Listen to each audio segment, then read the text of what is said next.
If you're looking for ideas to try on your next glassware project, whether they're thrifted or sitting up in your home on a shelf somewhere, stick around because I have tons of tips and tricks for you. But first, we have to clean our glassware. That's right, clean them. I know.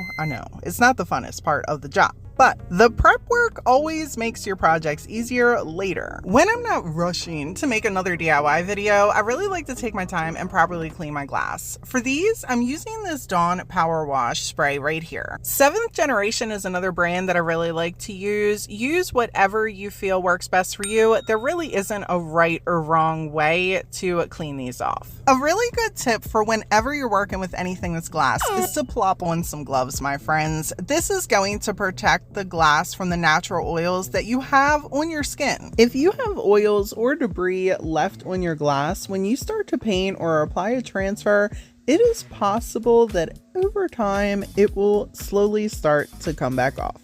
So this is all just a good precaution to make sure your DIYs last. I took a paper towel to dry them off. You can also use a microfiber cloth. That works really well also. And truth be told, sometimes I skip all of this and just use some pure alcohol to clean my glass. I found this piece at a local thrift store. It was only $1 and we're gonna need to paint it up. When it comes to picking paints for glass, you wanna make sure that you pick something that works well with glass to save yourself time and frustration. And people, when in doubt, check the label. It will let you know if the product works well with glass. Here's a couple of my favorites. For this cool idea, we're going to be using some Waverly chalk paint, and the color is called Ballet Slipper, and we're going to add a little bit of this mica powder to it. And people, don't you be asking me no ratios in them comments. Okay, mix with love. Mix with love. I will say add a fair amount of mica powder.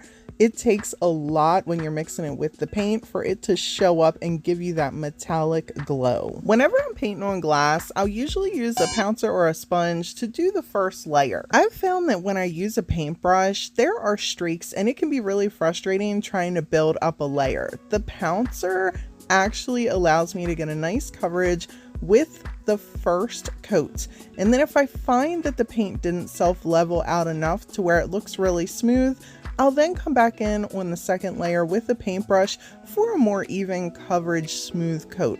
But most of the time, this paint, even though it's Waverly and it's not an artesian paint that costs a whole bunch of money, it levels out pretty well. On the second coat, I'm going to add some Mod Podge in with the mica powder and the paints. This is going to help us completely skip having to seal over this another time. This way our sealant is in the second coat, and we're also going to have a little bit more of a sheen with that metallic finish. You can add whatever little embellishments or accents to decorate your bottle with this beautiful metallic paint. It's completely up to you. I kept it super simple so you can take this idea and remix it at home to make beautiful pieces that you love.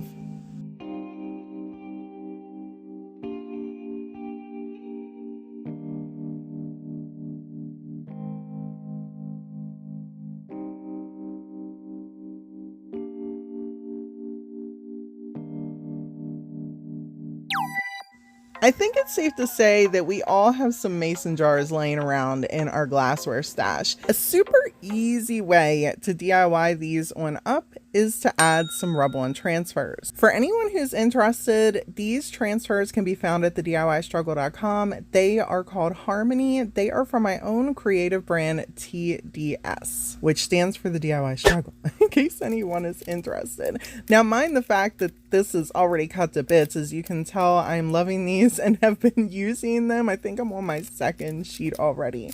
I'm just cutting out a couple different sections, and you can use any transfers you want from any line you want, any style you want. Get creative with this. You don't even have to paint the glass.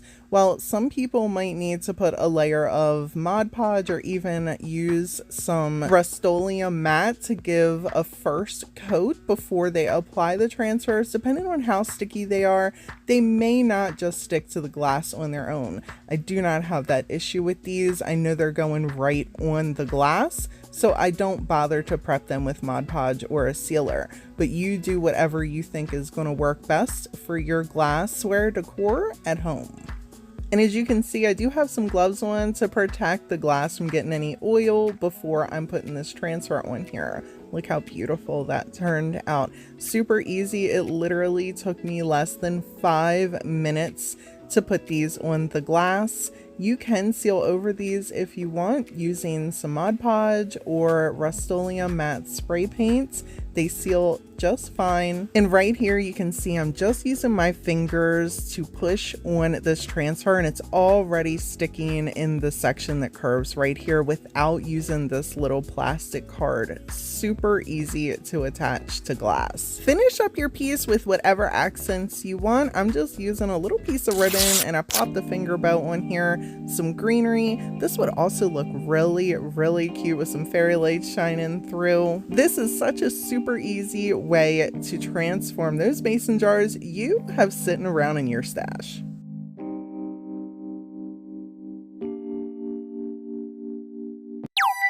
We're about to get super crafty with these two glass bottles right here. Now mind the condensation still inside the bottle. They were not completely dried out the next day, but we got a craft. So we're just going to roll on using some of this Mod Podge to get a nice layer just on most of the bottom of the bottle. Well, you could really do this to the whole bottle if you want. It just depends on the look that you're going for. I want the top of the bottle to be crystal clear.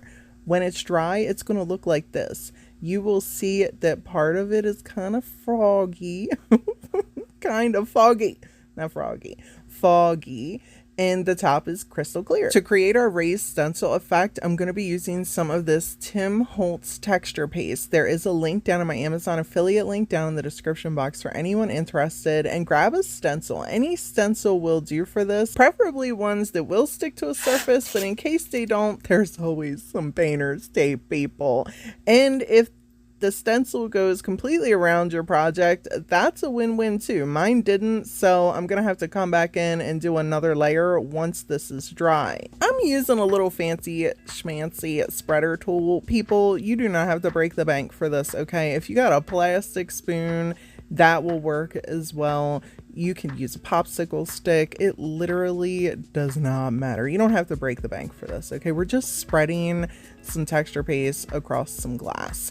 The reason why we put the layer of Mod Podge on here is so that way we already had a little bit of a tacky surface, so this medium had something to grab onto.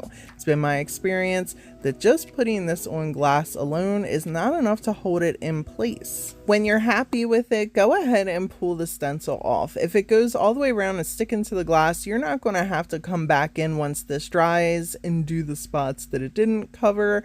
You will just be able to go to the next part, which is the paint. For the paint, I'm going to be using the color Mermaid Tail by DIY. For anyone interested, my girl Sammy over at Unicorn Dust Design sells this, and I usually keep a link down in the description box. I'm taking a pouncer and just tapping this paint all over the part of our bottle that we have the dry stencil on. Definitely make sure the stencil is dry before you do this.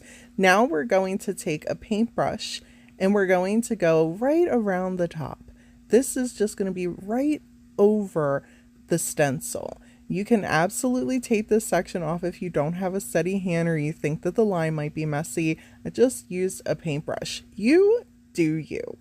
Absolutely leave these how they are. They're super beautiful, just like this, all in their own, but I'm a little extra. So we're going to take some of Dixie Belle's gilding wax just on our finger and go right over those raised edges. If you don't have any Dixie Belle gold gilding wax, no worry, you can use paint and do the same thing. Just put a little bit of paint on the tip of your finger and go right over those raised edges where you have that stencil. Super pretty. I also put a little bit right around the top of the bottle.